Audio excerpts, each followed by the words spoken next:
बिस्मिल्लाहिर्रहमानिर्रहीम। अस्सलाम वालेकुम। Welcome to the farming tips में शाहिद अली अवान की जानिब से खुश आमदीद। नाजरीन, आज आपको लाए हैं राजा हरपाल एहसान साहब के पास। यंग फार्मर हैं, लेकिन गोट फार्मिंग की इनकी स्टडी कमाल की है। ये आपको इनकी बातों से ही पता चलेगा, लेकिन हम ये सारी इन्फॉर्मेशन 3 किस्तों में आपके सामने डिस्प्ले करेंगे। पहली किस्त में जनरल फिजिबिलिटी बताई जाएगी, जबकि दूसरी किस्त में इनकी फीड के बारे में मालूमात दी जाएंगी, जबकि तीसरी किस्त में जानवरों की नस्लों के बारे में मालूमात दी जाएंगी। तो चलें प्रॉपर इंटरव्यू स्टार्ट करते हैं। जी, अस्सलाम वालेकुम। वालेकुम अस्सलाम। भाईजान कैसे हैं? अल्लाह का करम दो। भाई, आपका इलाका कौन सा है? ये हमारा इलाका है, सियालकोट का गांव है राजा हरपाल। माशाल्लाह। भाई, कितनी बकरियों से स्टार्ट लिया था? जी, ये हमने लिया था 10 बकरियों से स्टार्ट लिया था। 10 बकरियों से? जी। गोट फार्मिंग के कारोबार का कैसे ख्याल आया कि ये करना चाहिए? बस ये बाहर से हम आए थे इधर, अच्छा। तो देखा इधर के अभी बाहर के जो हालात हैं वो दिन ब दिन डाउन हो रहे हैं, तो इधर कोई कारोबार शुरू किया जाए। तो बस हमको ये ख्याल आया कि हम एक ये जो है ये सुन्नत भी है और ये हमारे नबी पैगम्बरों ने भी रखी हैं। ठीक है। तो ये काम शुरू किया जाए। ठीक है, यानी आप इसको सुन्नत रसूल समझते हुए आपने इसको स्टार्ट किया? जी जी। तो अब आपको 1 साल हो गया, तो आपको ये कारोबार कैसा लगा? ये शुरू में तो थोड़ी प्रॉब्लम आई थी, लेकिन अब अल्हम्दुलिल्लाह अल्लाह का शुक्र है, अब समझ आ रही है, अब ठीक है। अब ठीक है। अब ठीक। शुरू में क्या मसले मसाइल पेश आए थे? शुरू में मसला मसाइल ये पेश आए कि ये जो हमको इतना तजर्बा नहीं था। ठीक है। इनकी मेडिसिन का और इनके जो प्रॉपर देखभाल है उसका, जी। चारा डालने का या कौन से टाइम पर कौन सी मेडिसिन देनी है। ठीक है। तो अब अल्हम्दुलिल्लाह 1 साल में हमारा नुकसान बहुत हुआ है पहले, अभी तजर्बा हो गया, अभी अल्हम्दुलिल्लाह ठीक है। ठीक है। 1 साल में नुकसान क्या हुआ है और कैसे हुआ? हमारा हमने पिछले इन्हीं दिनों में काम स्टार्ट किया था। ठीक है। उस टाइम में हमारी कुछ बकरियों, हमारी गलती से समझ लें या जो भी, बाहर ये धान की फसल है, ये तैयार थी उस टाइम, बकरियों ने वो खा ली थी, जिसकी वजह से इनका जो है ना अंदर प्रॉब्लम कोई होगी, तो हमारे 8-10 जानवर जो है ना नुकसान हो गया। यानी मुंजी यानी चावल की फसल की वजह से जानवर आपके 10 के करीब नुकसान हो गया। तो क्यों जानवरों ने वो खा लिया? आप लोगों को क्यों ये मसला पेश आया? बस भाई कुछ देर पहले बता रहे थे, क्या मतलब? हम जानवर को इधर कुछ नहीं डालते। ठीक है। हमारे जानवर ने बाहर जाना है, बाहर घूमना है, उधर से ही चरना है, उधर से ही खाना है। तो बस वो कोई हमारा एक छोटा लड़का था, उसने उस दिन बाहर लेकर गया, वो खेलने लग पड़ा है, तो एहतियात नहीं की, जिस वजह से।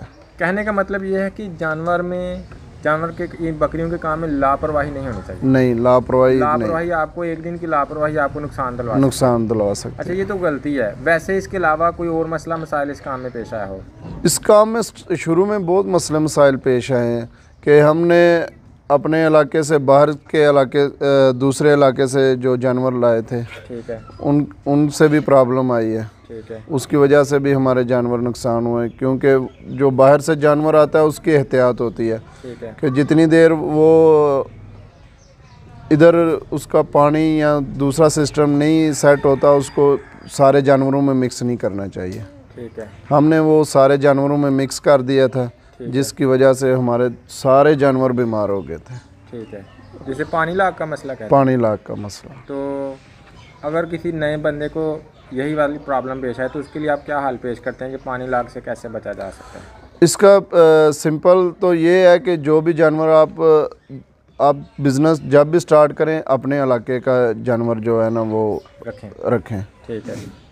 अगर आप बाहर से जानवर जो लेकर आएंगे, आपको चाहिए कि वो जानवर 10 दिन 15 दिन अलग रखें। जब वो सही हो जाए इधर का, उसको पानी है ये वो सिस्टम, फिर उसको जो है ना जानवरों में, और उसकी प्रॉपर जो है ना डॉक्टर से चेकअप करवाते रहे। ठीक है, सही है। यानी पानी ला के लिए तो आपने ये हाल बता दिया। आपने कितने पैसों से ये कारोबार शुरू किया था? ये हमने तकरीबन 5 लाख से स्टार्ट किया। 5 लाख में कितनी बकरियां मिल गई थी और किस किस उम्र की? ये तकरीबन 30 बकरियां थी हमारे पास। ठीक है। लेकिन उस टाइम हमने ज़्यादा छोटी ली थी, बड़ी थोड़ी कम ली थी। ठीक है। तो अभी हमारे पास कुछ बकरियां ऐसी हैं जो 70-80 हज़ार की एक बकरी भी है। ठीक है। तो जब आपने 30 बकरियां ली थी तो सिर्फ बकरियों की कीमत खरीद कितनी लग गई थी?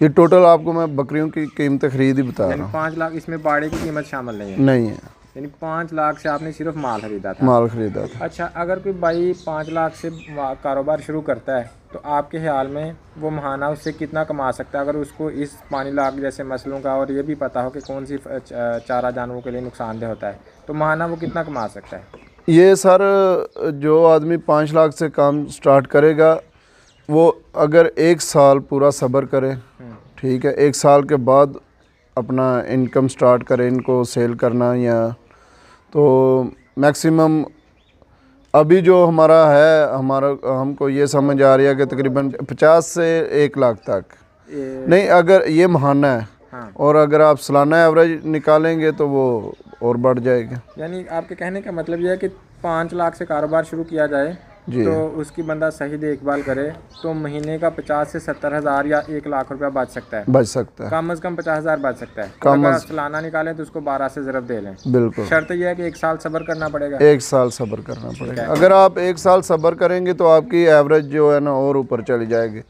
यहाँ पर ये गाइड करते चलें कि जब आप बकरियाँ खरीदें तो किस उम्र की खरीदनी चाहिए? जी, ये जो आदमी ख़रीदेगा उसको चाहिए कि 10 बकरी बड़ी ख़रीदे। ठीक है। और 10 बकरियाँ ख़रीदें जो जिनके जो है ना सुइयों उनके पीछे जानवरों, 10 जो है ना वो छोटे पैमाने 3-4 माह तक वो बकरी ख़रीदें, जो 3-4 माह का बच्चा हो वो ख़रीदें। मैंने आपसे इस बात से ये हर्ज़ करता हूँ कि एक बकरी होनी चाहिए जो अभी प्रेग्नेंट हो, जिसने बच्चा देना हो। एक बकरी वो हो जिसके पीछे बच्चे हों जी। और एक बकरी अभी बगैर बच्चों की होनी चाहिए जी, ना वो प्रेग्नेंट हो ना ही वो। तो इस तरह की ये रेशो रखने का क्या फ़ायदा है? इससे ये होगा जो आपकी जो प्रेग्नेंट बकरी है जी, वो जब बच्चे देगी उससे आपका जो है ना लो सर्किट से भी आपका जो है ना सिस्टम चलना शुरू हो जाएगा। यानी आप साथ साथ अब उनके बच्चे सेल कर सकेंगे। बच्चे सेल कर सकेंगे। और जो छोटी बकरी होगी वो आपको मिलेगी सस्ती। हाँ, वो मिलेगी सस्ती और साथ साथ वो बड़ी होती जाएगी। ठीक है। यानी इस टेक्निक का 1:1:1 का फ़ायदा ये है कि कम पैसों में ज़्यादा बकरियां आ जाएंगी, ज़्यादा आपका सर्किट रुकेगा नहीं, आपको पूरा साल इंतजार नहीं करना पड़ेगा, साथ साथ आपके पैसे आपको मिलते रहेंगे छोटे बच्चे बेचने से। आपकी रूलिंग होती जाएगी। ज़बरदस्त पॉइंट सर आपने बताया। अच्छा भाई, ये बताइए कि आपने इन जानवरों की 1 साल के तजर्बे के बाद अब रूटीन क्या रखी हुई है कि किस वक्त इनको क्या खिलाना चाहिए, किस वक्त इनको चराना चाहिए कि ताकि जानवर बीमार ना पड़े? हम तो सर अभी जो है सुबह 6 बजे 10 बजे इनको बाहर लेकर जाते हैं, शाम को 6 बजे वापस लेकर आते हैं। ठीक है। और घर में आकर, ये गर्मी थी, गर्मी में जो है ना इनको लस्सी है, फिर उसके बाद गुड़ है, फिर ये मेथी हैं, इसके गंदम है, ये जो है ना हम एक इनका मसाला तैयार करते हैं, वो इनको जो है ना रात को देते हैं। नाज़रीन, आपसे मुखातब थे एहसान साहब के भाई रिजवान साहब। चूँकि एहसान साहब खुद फीड के बारे में और मसालों के बारे में ज़्यादा अच्छा जानते हैं तो बाकी मालूमात उनसे लेंगे। तो हम याद रखिएगा, इनकी मालूमात बड़ी कीमती हैं लेकिन हम उनको एक वीडियो में नहीं शेयर कर सकते। इनकी बाकी मालूमात अगली और फिर उससे अगली वीडियो में शेयर किए जाएंगे। तो चलें एहसान साहब से बात करते हैं। स्टामिक पाउडर होंदा है बेसिकली इन्हां दा हाजमा सही करन वास्ते ना। स्टामिक पाउडर असी इन्हां दा खुद घर तैयार करने आ। उहदे विच असी जवैन, सौंफ, गुड़, काला नमक, जीरी और प्याज, इन्हां चीज़ों को ग्रैंड करके इन्हां मिक्स करके इन्हां 5 ग्राम तक हर जानवर नूं दिंदे आ।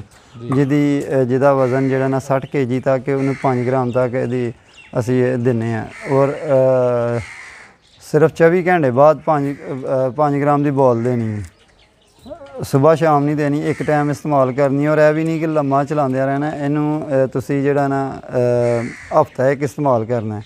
फिर उस तो बाद डॉक्टर की जिहड़ी ना राय लैनी जरूरी होंदी है। डॉक्टर नूं पहले 6 महीने जिहड़ा ना हायर करना पैंदा है कि वो आके तुहाडे जानवरां नूं हर वीक के उत्ते आके चैक करे कि इन्हां नूं होर कोई साइड इफेक्ट प्रॉब्लम वगैरह तो नहीं हो रही। दूसरा इन्हां दी है कि खुराक है, इन्हां दी फीड प्रॉपर होनी चाहिए है। कुछ बकरियां होंदियां ने कि वो वक्त तो पहले बच्चे दे दिंदियां ने, ਉਹਨਾਂ ਦੀ ਖੁਰਾਕ ਦੀ ਕਮਜ਼ੋਰੀ ਹੈ। ਖੁਰਾਕ ਜਿਹੜੀ ਇਹਨਾਂ ਦੀ ਅਸੀਂ ਤੇ ਡਾਕਟਰ ਅਸ਼ਰਫ ਸਾਹਿਬਜ਼ਾਦਾ ਨੇ ਉਹਨਾਂ ਦਾ ਫਾਰਮੂਲਾ ਇਸਤੇਮਾਲ ਕਰ ਰਹੇ ਹਾਂ। ਉਹਨਾਂ ਦੀ ਜਿਹੜੀ ਨਾ ਹਰ ਮੰਥ ਦੇ ਵਿੱਚ ਉਹਨਾਂ ਦੀ ਖੁਰਾਕ ਦੇ ਫਾਰਮੂਲੇ ਉਹਨਾਂ ਦਿੱਤੇ ਨੇ ਫੀਡ ਦੇ, ਤੇ ਮੈਂ ਤੇ ਉਹਨਾਂ ਦੇ ਹਿਸਾਬ ਤੇ ਚੱਲਣਾ ਵਾ ਪਿਆ। लेकिन तो जी नाज़रीन, बात अभी ख़त्म नहीं हुई, अभी 3 वीडियो बाकी हैं जिसमें बकरियों की फ़ीड का फार्मूला, बकरियों की नस्लों के बारे में और बकरियों की दीगर अहम तरीन मालूमात हैं। आइंदा आने वाली मालूमात किसी भी गोट फार्मर के लिए इंतहाई मुफीद साबित हो सकती हैं। तो अगर आप आइंदा भी ये वीडियोस देखते रहना चाहते हैं तो जल्दी से चैनल को सब्सक्राइब करके बेल आइकन दबाएं ताकि हर नई बनने वाली वीडियो की इत्तला आप तक बर वक्त पहुँच सके। तो नए पार्ट्स बहुत जल्द रिलीज़ किए जाएंगे। उम्मीद है नाज़रीन आपको ये वीडियो पसंद आई होगी। अगर आपको वीडियो अच्छी लगी हो तो इसको लाइक, कमेंट और शेयर करना मत भूलिए। इंशाल्लाह फिर मिलेंगे एक नई वीडियो के साथ, तब तक के लिए अल्लाह हाफिज़।